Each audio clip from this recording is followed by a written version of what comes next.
Professor Tenzer, it's great to be chatting with you again. We're flipping the script this time. Last time we spoke about the LSAT and you were interviewing me, and now we're hearing from you about law school prep, how to succeed on exams. And right before we hit record, you said something really interesting to me, which was that you can't prepare for law school. It's about what you could do during law school to prep for exams. Could you elaborate on that? All right, so I guess the way to elaborate is to explain what we teach in law school. So I'm going to give you the hypothetical that I give all the time. Every semester I walk in 2 minutes late to my class, very harried, and I tell a story about how my next door neighbor and I were in a tiff, and I went over to have words with her, and as I was leaving, my adorable cockapoo Muffy was scratching on the door and wanted to take a walk with me. I went over, I talked to my friend Patty, or not even my friend, and we got into a verbal argument. And Muffy, who has been with me for 12 years, is fiercely loyal, got so upset by the argument that she bit my next door neighbor. And I was charged with assault with a dangerous instrument. Muffy being the dangerous instrument. Now I will ask you, do you think that a adorable 12-year-old fiercely loyal cockapoo can be a dangerous instrument? I want your honest opinion. I suspect that your dog would not be considered a dangerous instrument. And why not? Because that's not the conventional use for little Muffy. Fair enough. And did you need to go to law school to make that argument? No, that seems like fairly common sense to me. Exactly. And so the question is, if all the law that you need is on the internet and everyone knows how to argue, I have 3 children, I know that they all know how to argue, then why are you going to law school? And the answer is because the reality is that you can't tell me whether Muffy is a dangerous instrument unless you understand, number one, that a dangerous instrument is something used in a dangerous way, and number two, that the court is going to look at how courts have treated previous dangerous instruments. So one of the things they're going to look at is the fact that I knew the dog was fiercely loyal. If I knew it was fiercely loyal, maybe I used it in a dangerous way. On the other hand, she was 12 years old, and my intent was to go over and have words, not to bring Muffy for the intention to bite my neighbor. And those arguments weigh against. So what we teach you in law school is how to read a case and how to argue facts of a hypothetical case or a new case or whatever your client's case is, based on the cases that we read in class. And that's a very long way of saying to me, there's nothing you can do to get ready for law school before you go to law school. So the summer before, and I actually have a podcast about this on my podcast, lawtofact.com, I interviewed 2 students and I said, what'd you do the summer before? 2 top students. One hiked the Appalachian Trail and the other worked in a bar. Because we're not teaching you, well, let me rephrase this. We are teaching you law, but we're really teaching you how to think like a lawyer. How to think in a way that's different than people who don't go to law school. And so you can't teach yourself that, and that's why you can't prepare before law school. And my suggestion is before you go to law school, do something that you'll never get to do once you're in law school. That's a great point. So you're suggesting the summer before, just relax and have your one last hurrah. Exactly. Yeah, I totally get that. And I think a lot of people will be happy to hear that they can relax and with guilt-free. But what about the gunners? I know I'm going to hear from people who are like, there must be something I could do. There's a variety of books out there. There are even some 1L summer prep courses. Are you suggesting that those aren't valuable or just not worthwhile? Or how do you frame that decision? Okay, so the first thing I tell everyone to do is watch my 2 favorite movies, Legally Blonde and The Paper Chase. Because believe it or not, those 2 movies will prepare you for law school. The first day in Legally Blonde, on the first day of class, Elle Woods gets called on and she's not prepared and the teacher gets furious, and that in fact can happen. Here's the thing about the prep classes, and I have to be honest, I teach in a summer prep class for diversity students. I look at the prep classes as the first bite of an apple. So if you are inclined to take one of those prep classes, understand that you're not taking them to learn constitutional law and you're not taking them to learn criminal law. You're taking them to learn how to be a law student, because the best law students are the ones who understand how to be a law student. So I call those the first bite of the apple, your first exposure to practicing briefing and all of that stuff. So I'm not adverse to them so long as you understand why you're going. And it's because the other thing I'll say, Steve, is that one of the favorite statements or cliches, I should say, among law professors is you take the professor, not the class. So 5 different professors will teach criminal law 5 different ways. So if you take it from one professor over the summer and then you take it from the professor that's grading you over the fall, you've got to speak to the professor that's grading you over the fall. That makes a lot of sense. Professors differ, their emphases differ, their styles differ. So going in first week of law school, let's assume that our student knows nothing at all. Okay. What common mistakes might they make in the first week or first couple of weeks, and how could they do things right in terms of avoiding falling behind, getting prepped for the exams? What should they be doing? What should they not be doing? Okay, great. That's a great question. So the biggest mistake that students make is that they pull their briefs off the internet. Let me take a step back. Law school is taught through the Socratic method. Students read cases before they come to class. They brief the cases, which means they identify the issue. They spot the issue. They figure out the legally significant facts, the rule, the reasoning, and the holding. And then in class, a professor may start with what happened in this particular case. In fact, it's interesting because in the paper chase, the first case they ask is Hawkins versus McGee, which is the first case I teach in contracts also. So students will basically are worried that they're not right because they're new law students, so they'll whip the brief off the internet. But the problem with that is that they're robbing themselves of the opportunity to learn how to spot issues and how to think like a lawyer. So the worst thing you can do is rob yourself of the opportunity to learn this new skill of thinking differently. And so you want to make sure that you are briefing the cases yourself. Now, I would say in the beginning, the rule of thumb is 3 hours of studying to 1 hour of class. You know, you're in class 12 hours a week. What are you doing with the rest of the class? By the way, the American Bar Association used to have a rule that you're not allowed to work at all your first year of law school. I think it's now you can work a little bit because they recognize the cost of law. But you should spend 3 hours per week studying.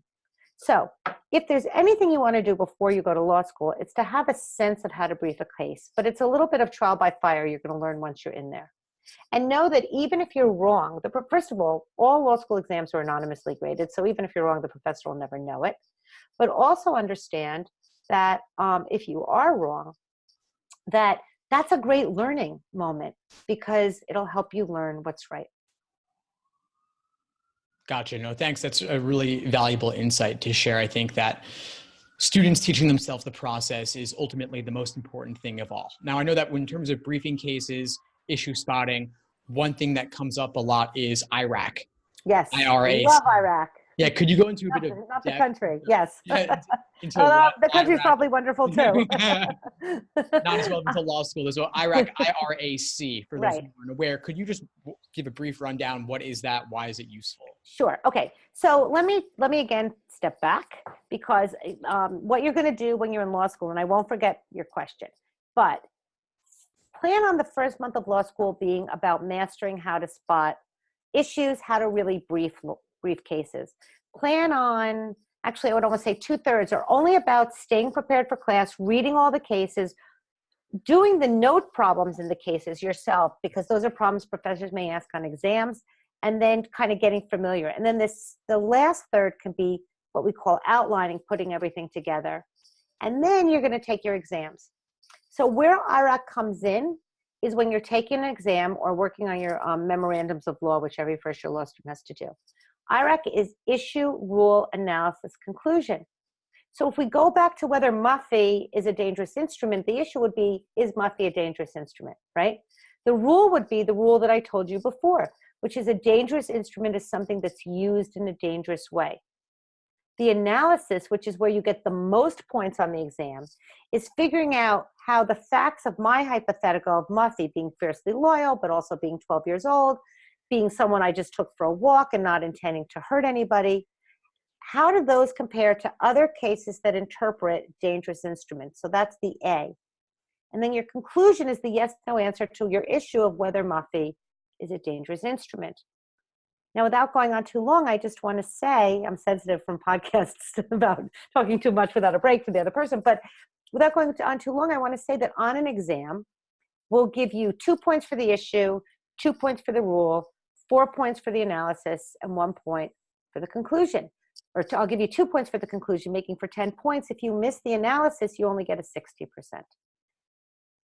every student will get the rule right. You don't have to go to law school to know the rule. The rules are in every book that you can buy, and I'm not adverse to buying the help books. The rules are on the internet. We know that if you got into law school, you can memorize the rules. The question is, can you apply those rules? And that's the analysis. And that comes from understanding that in law school, we're asking you to learn to think differently. Gotcha. So the analysis is definitely the key part of that. It has the plurality of the point value there. Now, students, obviously, they're going to want to review, they're going to want to learn this analysis on their own, but at the same time, it always helps to have outside resources, and the professor's only, a certain number of hours per week. What resources or books would you recommend for students who are looking for another more detailed take on whether they're analyzing the case correctly or whether they're spotting all the issues? All right, so number one, almost every school in the country has an academic support professional. And the job of the academic support professional is to help students learn how to be good law students. And I cannot emphasize enough, going back to your point about the gunners, if you want to get good grades in law school, the key is not to learn the law. The key is not to read every note case referenced in the notes. The key is to learn how to be a good law student. So as far as being a good law student, then the first thing you can do is you can reach out to your academic support professional. There's a great book, oh gosh, I have it now, I don't know where it is, but it's by Jane Grise, Grise, and it's called Critical Reading for, I think it's Critical Reading is in the title, but it's a great way to learn how to read a case critically for law school. That would be something you could do. Oh, I have two books for recommending over the summer. So I would recommend Jane Grise's book, and the other book I highly recommend is Richard Wydick's Plain English for Lawyers, which teaches you how to write a law like a law student, which, believe it or not, is not saying the beautiful white cat tripped slowly across the lush green lawn. It's to say the cat walked. And you know what? You could do Richard Wydick's book at the beach. It's that easy, but it's good a refresher to teach you how to write like a law student. After that, I don't have any one particular book to recommend. I think if you want to get some resources, this is before you go to law school, then you can get good books on briefing. Once you're in law school, as I said, I am not adverse to getting a commercial bar, not a commercial bar, not that. I'm not adverse to getting a 1L commercial book. So there's a company called Gilbert's that puts one out. There's a company called Emmanuel's, and they kind of give you what we call the black letter law, which is the rules. There's a great series called Aspen's Examples and Explanations, and it's just a series of mini practice questions that test you. For those going to law school, let me just tell you that if you get a multiple choice question, the multiple choice question is not going to be a dangerous instrument is A, a cat, B, a dog, C, a cow. And it's not going to be, in order to prove murder, you need to do A, intent, B, reckless, C, negligence. Your multiple choice question is going to be, Leslie took her fiercely loyal puppy, Muffy, on a walk to see her neighbor, who she knew she was going to have words with. The dog bit the neighbor during a fight. What results? And then there's going to be 4 choices. Gotcha. Okay. So thank you so much, by the way, for sharing all those in-depth examples of resources. I'm sure that people are really going to find it helpful, because I'm always getting questions. What exactly should I get? People are a lot of gunners out there. They really do want to get the specifics and know what to use, what not to use. So it sounds like there are some resources in particular. The one on Plain English for Lawyers, you were talking about it. It was reminding me of George Orwell's essay on writing clearly and succinctly. Right. And I do want to say one other thing. And I have to say that when you graduate, you have to take the bar exam. And make sure if you get 1L materials by bar exam companies, that those 1L materials are meant for 1L students and not for bar students. Yeah, that makes sense. I would imagine that 1L for 1L students would go into a bit more depth. Yes, correct. Beyond just what you need for the bar exam in particular. Correct. So you mentioned that you're not really a fan of necessarily the summer before 1L prep courses, but you do teach one. Mm-hmm. So I'm wondering, are there any insights or quick tips you could share from what you teach there? Maybe the first class session, any highlights that you could share with our audiences now?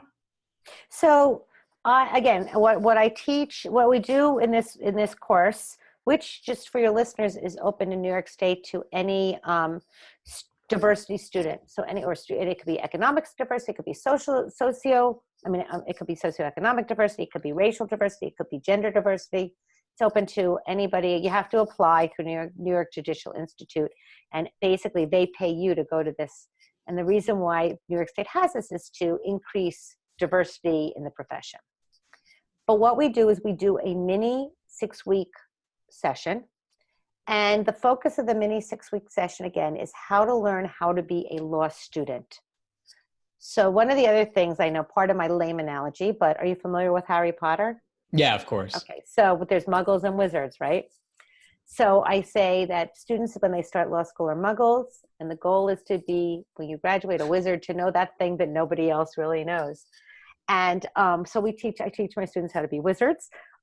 So basically, through teaching tort, which is a civil wrong course about, slip and fall, intentional hitting someone, what have you, I teach students how to brief cases and how to read cases critically.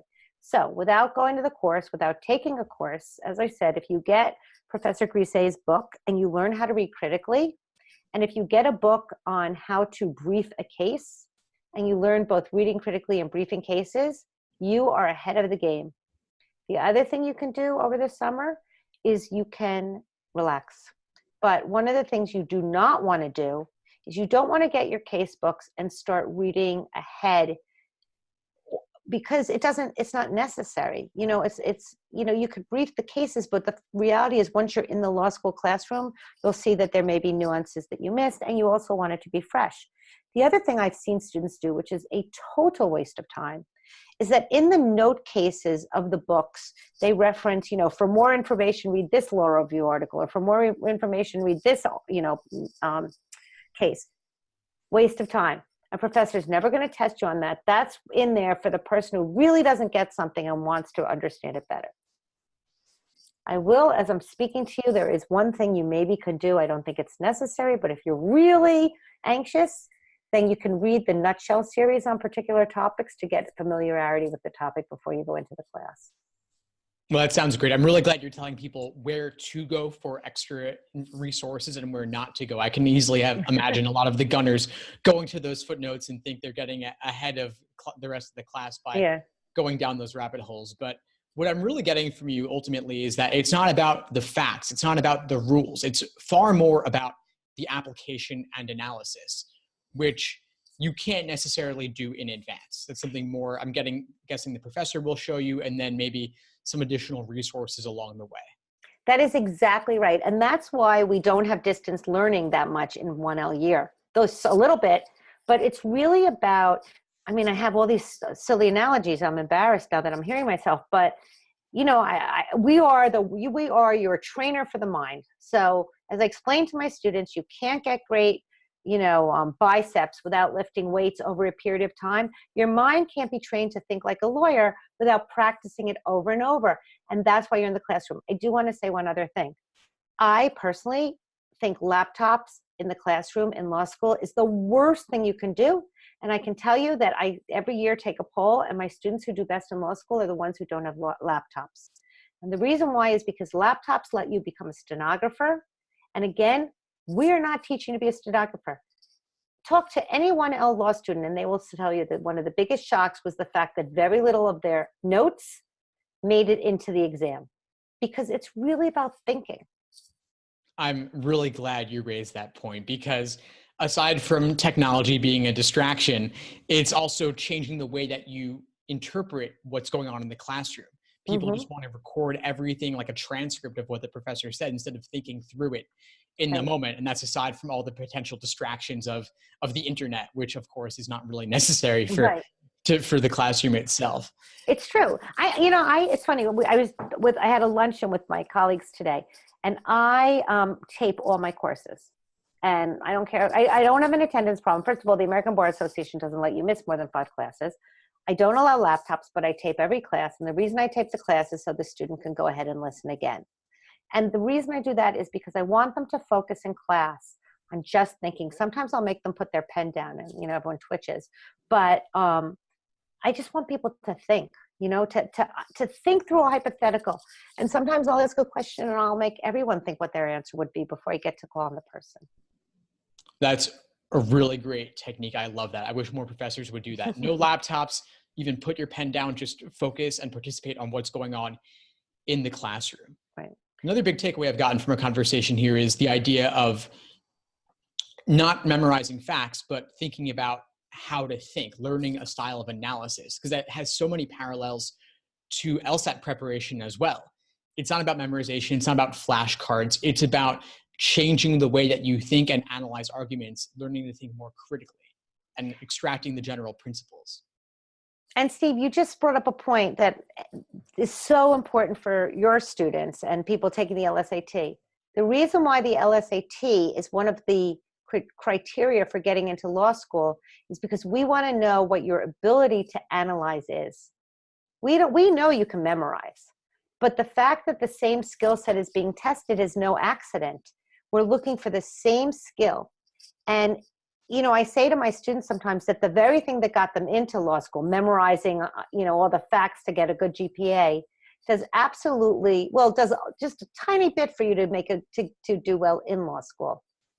And that's the story. Definitely. Well, before we sign off, I have one request for you, one idea. You mentioned that you're taping all your lectures. Have you given any consideration to putting them on your podcast? Because I'm sure that a lot of the gunners want to listen already. Well, it's funny you should say that. And you bring up 2 points. We have a few more minutes, right? All right, so 2 points. One point is that my students asked me the other day, one of my classes, if they could be on my podcast, and we've decided that we're going to tape a class to show what a Socratic method is actually like. Which brings me to one of the things I wrote down just now that I wanted to say to you. One of the matters that causes the most anxiety for law students is being called in a class, because you're in, and again, watch the movies, or even if you just, I'll tell you another 3 movies. Google First Day of Class, Legally Blonde. Google First Day of Class, The Paper Chase. And also Google Denzel Washington, Tell It to Me in 2 Minutes. Did you ever see the movie Philadelphia? A long time ago. Yeah, it's an older movie. So in Philadelphia, Tom Hanks is this fancy white shoe corporate lawyer, and he has contracted AIDS, and he believes he was unfairly discriminated and fired from this fancy law firm. And he now he's suing them for employment discrimination, going up against this law firm. No one will take his case. This is in the 90s when AIDS was fairly new. And he can't get anyone to take his case. So he goes to Denzel Washington, who is this like schlocky, for lack of a better word, lawyer. It says toxic torts behind him. And Tom Hanks in character is explaining very eruditely what happened to him. And Denzel Washington leans back like this and he goes, "I don't get it, counselor. Tell it to me like I'm a 2-year-old. And that's what I tell my students to do on exams. Don't write for the professor, write for a client, because that's what we're looking for. The other thing I wanted to point out is that, so I guess getting back to before, when you're called on in class, you're in a class of 50 to 70 to 100 students, and you're called on, and it's the most anxiety-provoking experience. And you're so worried you're going to get it wrong. But every time you're not called on, you know the answer. And that's because I always say it's like playing Jeopardy. At home, you can do well, but when you're on Jeopardy, you can't do well at all. So know that when you're called on in class, you're going to always remember that case, and you're going to learn that case better than anyone. But that everyone else out there is not thinking about whether you're right or wrong. They're just thinking, thank goodness it's not me. Definitely true. I can definitely relate to that. Great. So, yeah, I'm sorry. So I don't know if I answered the question you asked, but I answered the questions I wanted to ask, I guess. No, I appreciate that. For those listening on my podcast, are there any particular episodes of your podcast that they should start with in order to get a good grounding in the basics of what law school will be like for them? Well, we just, I have a couple, what it's like to be a first-year law student. I have my top 10 tips for doing well in law school. I have a couple law students talking about what they did the summer before the law school. I have 2 different ones, a podcast by professors about how to achieve success in law school. So I have a website, www.lawtofact.com. And if you go on that and you click on academic support, there's all those kind of podcasts for students who are starting law school. As far as I have substantive podcasts for law students, we talk about Erie doctrine, which is something you're tested on, and we talk about homicide. Those I think are best for when you're in law school. You'll appreciate them more when you're in law school. Welcome to listen to them ahead.